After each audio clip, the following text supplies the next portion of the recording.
Bueno, Gabriel, sí, arranca ya todo lo que es la agenda oficial del presidente de Brasil. Hablamos de Lula da Silva, quien ya está, por supuesto, en Buenos Aires. Llegó ayer por la tarde-noche, minutos antes de que lo haga Díaz-Canel, también el presidente de Cuba, quien se encuentra hospedado aquí a unos pocos metros. Alfombra roja.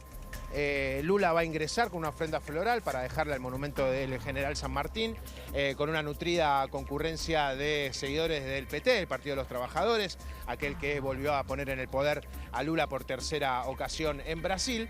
Va a ingresar, vos sabés que recién me contaban, va a haber una custodia de granaderos oficial, va a haber un acto, va a ser transmitido por Presidencia, va a caminar acompañado de Santiago Cafiero, ¿sí? El canciller de nuestro país, quien va a ser el encargado de recibir, porque ya lo ha hecho en el día de ayer, ya ha estado junto con el presidente Lula cuando descendía del avión allí en Ezeiza, y lo va a acompañar en esta primera actividad oficial. Apenas termina, Gaby se sube a un auto con toda su comitiva, con todos los ministros. Son 8 los ministros que han venido con Lula aquí a la Argentina para firmar distintos tratados y se van directo a la Casa Rosada, ¿sí? Nutrida agenda para el presidente brasileño, porque no solo va a estar aquí en esta ofrenda al monumento de San Martín, sino que también estará firmando convenios con Alberto Fernández. Van a tener una reunión en el Salón Blanco, luego también van a compartir un almuerzo, luego más tarde Lula seguramente tenga un encuentro con la vicepresidenta Cristina Fernández de Kirchner para las 19 horas ya estar en el CCK para lo que va a ser el acto de bienvenida a todos los presidentes en el marco de la CELAC que se va a realizar en este país, que entre otras cosas también definirá quién será el próximo presidente pro tempore. Argentina debería dejar su espacio a un presidente de un país caribeño, así que eso también está por ver. Se te contaba antes que todavía no está confirmado, pese al pedido expreso del resto de las naciones de que se cumpla el convenio que habían firmado hace 2 años atrás, cuando Alberto se convierte en el presidente de la CELAC, que le pase el mando a otro presidente de este grupo de naciones, tanto de América como de el Caribe. Y bueno, a partir de mañana, cerca de las 7 de la mañana, ya será el desayuno en el Sheraton, comenzarán las reuniones bilaterales y seguirá la agenda del resto de los presidentes aquí en Buenos Aires. Y una agenda con Lula que incluye uno de los temas que quizás más llamaron la atención, lo difundieron tanto Lula como Alberto en una carta conjunta, en un texto conjunto que publicaron en un diario de Brasil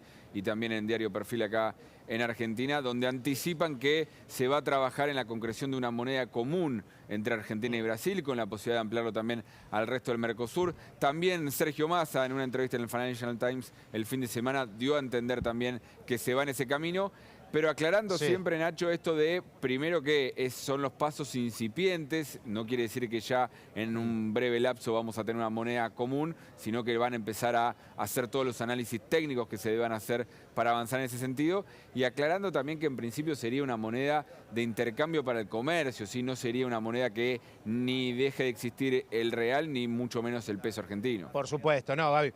Mirá, yo tuve la oportunidad de estar con el embajador argentino en Brasil, hablamos de Daniel Scioli hace unos 10 días atrás, en una entrevista en su residencia en Brasilia, y bueno, el propio Scioli me comentaba que esto es uno de los acuerdos más importantes en la historia de las relaciones bilaterales entre Brasil y Argentina.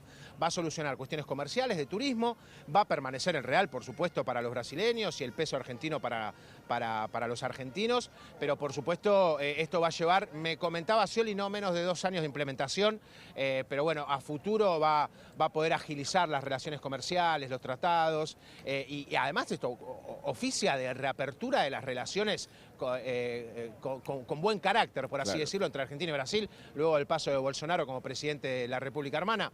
Bueno, la realidad es que la relación entre Argentina y Brasil, bueno, ha tenido sus altibajos. Scioli en su labor de embajador tratando de recomponerla, sobre todo la relación de los empresarios, consiguiendo mucho, también de la mano de Sergio Massa, el ministro de Economía, quien le ha pedido expresamente que ponga sus máximas fuerzas en el acuerdo de esta moneda de intercambio, y tratando de alguna forma Lula de recomponer también la relación con Alberto Fernández, y otro tema también que convierte a la CELAC en algo importante, ¿no? Porque la idea de Lula es, no sé si ponerle tanto énfasis a la CELAC, que por supuesto trata más temas del Caribe y de naciones algo más pequeñas, sino que tratar de reiniciar el UNASUR. Claro. UNASUR 2.0 le dicen, Gabriel. UNASUR 2.0, ese es el principal objetivo regional de Lula. Por supuesto, de eso va a hablar con Alberto Fernández, quien además también ve con mejores ojos a la CELAC, esto se sabe, pero bueno, en definitiva la UNASUR, aquel grupo de naciones que crearon, bueno, Néstor Kirchner, el propio Lula, Hugo Chávez y otros mandatarios de la región, que permitió que, bueno, el Mercosur sea dejado a un costado, luego también se retomaría. La UNASUR en estos momentos, incluso todo lo que era su estructura en Ecuador ha sido mudada al Instituto Patria. No sé si tenías ese detalle, es importante, ¿no? Todo lo que es tratados, incluso también la dirección oficial, etcétera, se encuentran en el Instituto Patria, aquí en la Argentina, porque ha tenido que dejar sus oficinas en el Ecuador, luego de ser, la verdad, que inutilizado durante un par de años ya. Así que bueno, es otro de los temas importantes que van a charlar hoy los dos presidentes. Ahí ya vemos el movimiento de los granaderos a la espera de la llegada de Lula da Silva, Nacho. Obviamente nos avisás ante cualquier movimiento y cualquier novedad ahí. Claro que sí, acá estamos. Y llegamos a las 10 de la mañana, momento de saludar a Luis Novarecio. Luis, ¿cómo andás? Buen día, señor Gabriel Ziblatt. Buen día, Nación. ¿Cómo le va? ¿Descansó el fin de semana? ¿Vos sabés que sí? Me parece muy bien. Estuve en fin de semana familiar, así que... Dato, sábado a las 12 de la noche este sujeto dormía, lo cual no pasa hace mucho. Muy bien. Te lo pregunto sobre todo porque después me acusás de que yo te hago enojar y esas cosas. Es que me haces enojar. No, me haces enojar y te rogaría que te pusieras en color, no en blanco. Esta mañana te escuché hablar de los mañaneros que chapotean. Sí. Eso no se dice desde 1964 en la tele. ¿Qué quiere que le diga?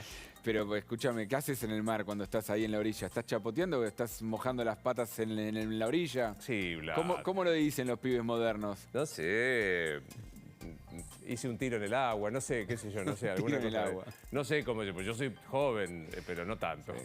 Sí. Muy bien, metámonos en temas que sabemos mejor entonces, ¿no? Sí, me parece. Te estaba viendo con muchísima atención en la cumbre de la CELAC. Yo siempre digo lo mismo, ¿no? O sea, con una inflación como la que tenemos, parece que nos vamos más cerca del 6 en enero que del 5, ¿no? O sea, no es que ya hemos ganado una batalla como plantea Sergio Massa. Inflación que tenemos. Dólar a 3.70 y pico que estamos teniendo, ¿no es cierto? Por este lado. Inseguridad, crisis que tenemos en general.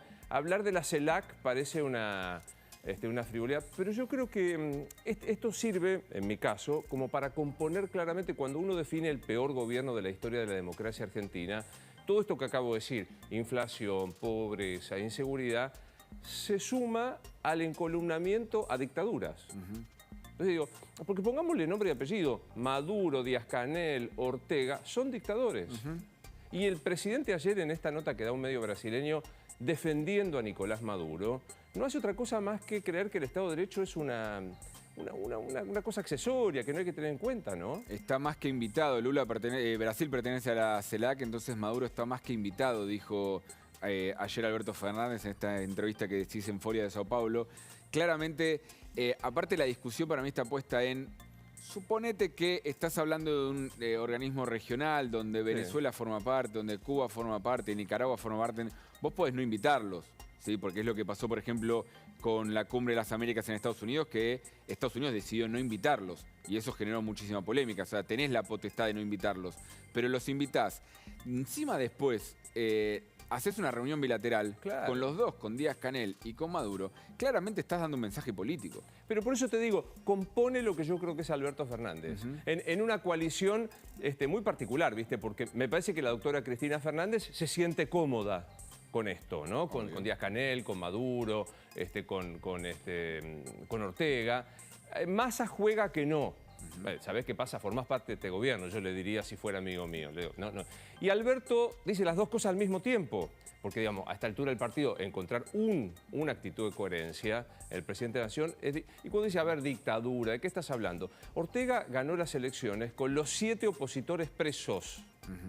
Díaz-Canel es presidente de un gobierno en donde para salir del país no se te concede el pasaporte. Sale el que quiere el gobierno. Y hasta hace 5 minutos, por ejemplo, detenía opositores, condenaba homosexuales. Maduro no es una metáfora la que yo estoy diciendo respecto de la dictadura. Entonces, digo, hay que decir, el gobierno de Alberto, Cristina, Massa, los movimientos sociales y los sindicatos cree que el Estado de Derecho es una cosa accesoria y se encolumna con los dictadores. Para ponerlo negro sobre blanco, ¿no? Sí, claramente, y que te hace pensar, bueno, en determinadas circunstancias, obviamente Maduro no reconoce que es una dictadura lo que ellos forman parte, tampoco Brasil, tampoco Cuba, tampoco Nicaragua. ¿Qué queda para Argentina cuando avanzan, por ejemplo, contra la Corte Suprema, contra el Poder Judicial, por el contenido de sus sentencias? ¿Sí? Claramente acá estamos lejos de esas situaciones porque por suerte no tenemos que hablar de la violencia política que se da en esos lugares. Pero es una cosa incipiente, ¿no? La invita. ¿Qué quiero decir? Vos decías muy bien lo de Maduro y violaciones de derechos humanos. No lo dice Ziblatt desde La Nación Más, que todos sabemos es la derecha que a Ziblatt le paga la Embajada de Estados Unidos. Lo sabíamos desde el principio. No lo dice Joe Biden. Lo dice Michelle Bachelet, la alta comisionada para Naciones Unidas de Derechos Humanos, que asumo que no la correrán por derecha a Bachelet, porque Bachelet sí es comprometida por los derechos humanos, sí estuvo perseguida en la dictadura, sí se exilió en Alemania, no estuvo ejecutando circulares del Central que despojaban de propiedades a la gente. Digo, Bachelet es otra cosa, Lula es otra cosa. Entonces digo, de esto estamos hablando. Y vos decís, no hay la violencia. Pero si vos verbalmente seguís incitando a la violencia, lo que viene después de la palabra es la violencia física. Sí, sin lugar a dudas. Cuando ellos también te doblan la apuesta y te lo hacen todo distinto y te cambian las fichas. Y van a la ONU y dicen que se va a concretar ahora, en un rato nada más, porque es a las 14:30, si no me equivoco, de Ginebra, que va a estar Pietragala, funcionario de Derechos Humanos de la Argentina, secretario, presentando un informe donde lo que dice es, en la Argentina lo que pasa es que se violan los derechos humanos. ¿Por qué? Porque no se cumple, porque está esta lógica del lawfare. Claro. Sí, el secretario de Derechos Humanos, que defiende solamente a las personas que piensan como él, porque viste que los derechos humanos, desde el lado del gobierno, concepto que yo defenderé porque es el modo de pararte frente a un Estado que es mucho más potente de un ciudadano. Pero lo que pasa es que el concepto de la Secretaría de Derechos Humanos es solo para los que piensan como él. Para los que no piensan como él, que se las arreglen. Digo, me parece una cosa brutal. Y enseguida voy a mostrar, y si querés lo hacemos. Yo me quedé muy impactado por algo que accedió un medio colega, que es Infobae, que es el borrador de un